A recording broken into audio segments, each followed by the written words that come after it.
You're simply the best. The Coppell High School football team pretty successful this past season, winning district, a few playoff games as well. They're always a good team. One senior moved off the field to the sidelines, and in large part thanks to his amazing attitude. Mike Ducey has his story.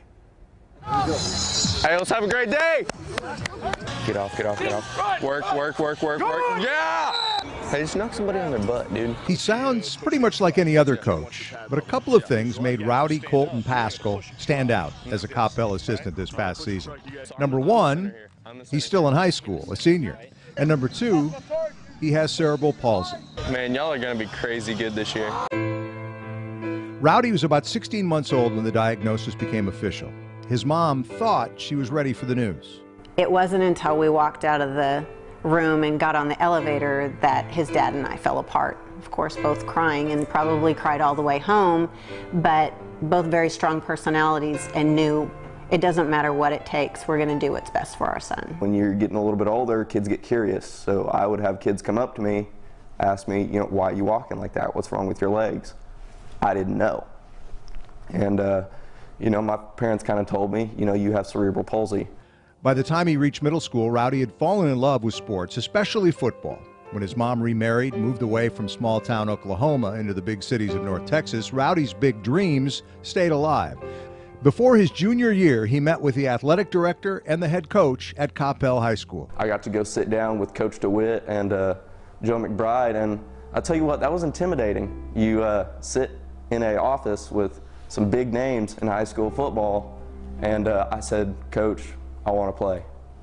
You know, I don't know if you'll ever put me in, but I want to be a football player. You know, I'll do whatever you need me to do. I'll play whatever position, but suit me up. And Coach DeWitt said, all right, you're on the team. Keep it solid up front. Keep it solid. Let's go. Keep it solid, baby. Rowdy spent his junior year practicing with the Coppell Cowboys, never dreaming he'd actually get into a game. But that changed in early October of 2016. Late in a big win against Lake Highlands, Rowdy got his chance. And Coach Blackwell hollered at me, Rowdy, come here. And I got up and went over there. He said, you're going in at wide receiver. And first thing I did is I turned and looked at Mom. And I said, I'm going in. And she was able to read my lips. And I remember her face, and it's something I won't ever forget.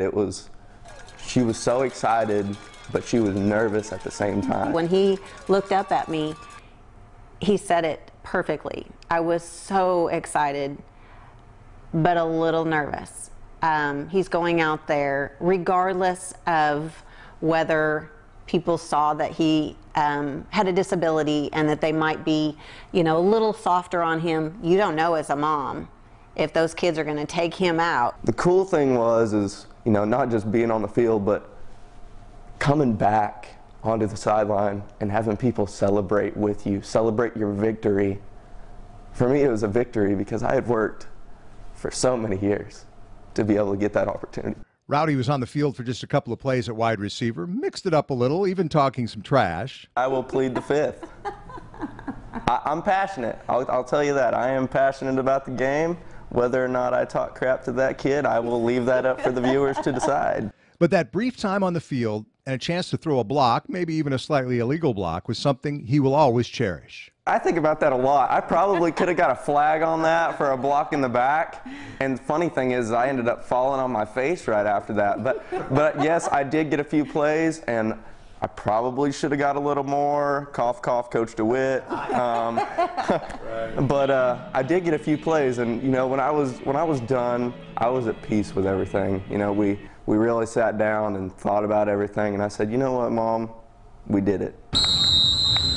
Get loose, get loose, get loose. But playing took its toll on a body that was already dealing with so much. So for his senior year, Rowdy joined the coaching staff as a defensive line assistant. It's 100% impressive because you have a kid that, you know, sometimes he'll talk to you and, you know, tell you that, you know, his legs are 100% on fire and he feels like he is, you know, in such pain. And you can see that, you know, he's in pain, but he's still going through everything and carrying on. So it's a great motivator. I like it. he's a great reminder that, you know, there's never a bad day. Probably one of our better days, actually. That's good. That's good. D-line's getting better and better every day. That's good. His attitude is, hey, I can do anything I put my mind to, and so it was always good for the kids and coaches to be able to see him, you know, each day, day in and day out, knowing how hard it would be for him to, you know, to get up and come to school and come to work, and he's got a great attitude and a smile on his face. You're like a tree. You're a tree. You good? You're my favorite tree. When a starter on a football team, a very large kid, comes up to me and says, "You are a huge impact in my life," it kind of makes me tear up to think, you know, those guys know that I would give anything to suit up and play. If Rowdy motivates his teammates, there are some other kids who really motivate him. We went to the OU Children's Medical Center a few months ago to get cast on my legs again, and I saw a young man in a wheelchair.